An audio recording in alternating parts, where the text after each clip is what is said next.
सिद्धि की शादी के बाद वो ससुराल चली जाती है। पीछे रह जाती है भाभी रानी। सिद्धि के ससुराल जाते ही भाभी कहती है, अरे वाह जी वाह, सारे कपड़े मेरे। हाय रे पैंट, अरे वाह वाह, मजा आ जाएगा। अरे ये सिद्धि की अलमारी के सामने खड़े होकर क्या बड़बड़ा रही है? जा जाकर देख मेहमानों को विदाई की मिठाई मिली कि नहीं। अब हाँ माँ जी, क्यों नहीं, लेकिन पहले कपड़े तो बदल लूं।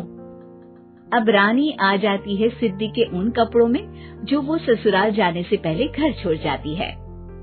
अरे रानी, कुछ दिन रुक जाती।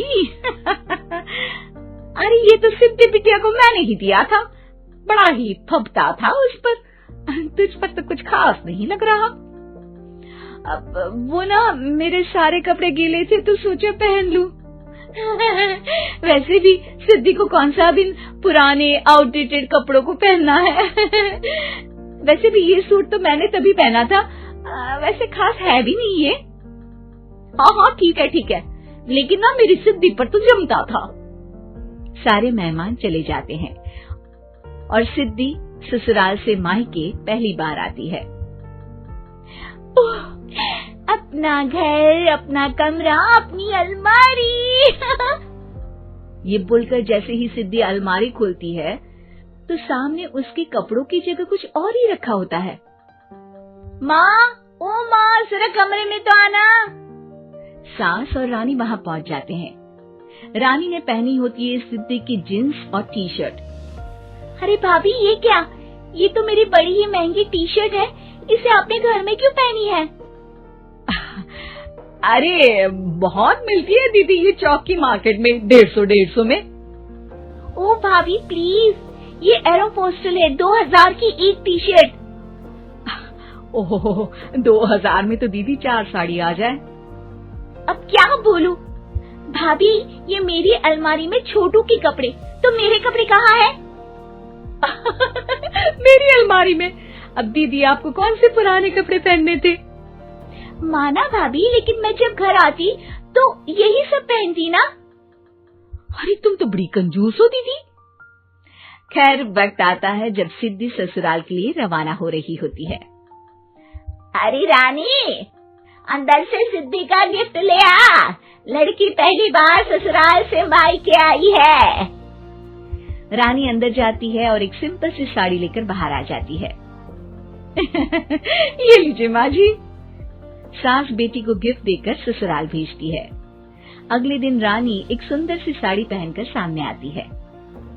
अरे रानी, ये तो वो साड़ी है जो मैंने सिद्धि को देने के लिए दी थी जब वो ससुराल ले जाती, लेकिन ये तूने कैसे पहन ली?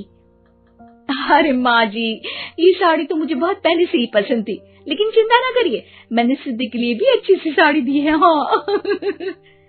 तभी सिद्धि का फोन आता है। क्या माँ, कुछ अच्छा तो दिया होता ससुराल ले जाने के लिए। अरे पहले दिखा दिया होता। ये चमकते हुए पैकेट में नौकरानी वाली साड़ी मत दिया करो माँ।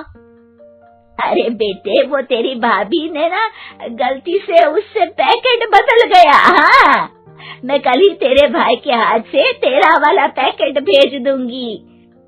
अरे रहने दो माँ, आई एम श्योर भाभी ने अभी वही साड़ी पहनी होगी जो तुमने मेरे लिए रखी थी। तुम तो समझ नहीं पाई उनको। खैर छोड़ो, मैं ज्यादा बोलती अच्छी नहीं लगती, रहने दो, आपको उन्हीं के साथ रहना है, फिर बात करेंगे। सास को रानी पर गुस्सा आ जाता है। वो उसके कमरे में जाती है जहाँ वो शादी का एल्बम देख रही होती है। रानी, मार्केट जाकर एक ऐसी ही साड़ी लेकर आ, कल प्रतीक जाकर सिद्धि के घर दे आएगा। अरे क्यों माँ जी, कितनी साड़ी देनी है दीदी को? यहाँ कोई सेल लगी है क्या? अरे चुप कर, मेरे बेटी के हिस्से की साड़ी खुद पहन ली, अब ज्यादा ज्ञान बांट रही है। एक दिन सिद्धि का फोन आता है। माँ, मेरी सास ने आज सबको खाने पर बुलाया है। सारे लोग सिद्धि के ससुराल पहुँचते हैं। खाना खाकर वो लोग निकल रहे होते हैं कि सिद्धि की सास सभी को गिफ्ट देती है। अरे बहन जी, बेटी के घर का खाना खा लिया, यही बहुत है जो आप ऊपर से गिफ्ट भी दे रही है। अरे बहन जी, आप भी कहाँ इन बातों पर विश्वास कर रही हैं। सास सभी को गिफ्ट देती है, लेकिन रानी को जो साड़ी देती है वो अजीब सी हरे रंग की लाल रंग के बड़ी छाप वाली होती है। अरे छी, ये कौन पहनेगा? सासू माँ को तो जरी वाली इतनी सुंदर और मेरे लिए ये नौकरानी वाली। अरे भाभी, दरअसल मैं जब भी घर आती थी आप वापसी में ऐसी ही साड़ी देती थी ना, तो माँ ने सोचा कि आपको आपकी पसंद की ही साड़ी क्यों ना दी जाए। बेचारी रानी, बोलती भी तो क्या। सिद्धि और सास रानी का चेहरा देखकर हंसने लगती है, तो रानी समझ जाती है कि अपने ही बिछाए जाल में वो फंस चुकी है।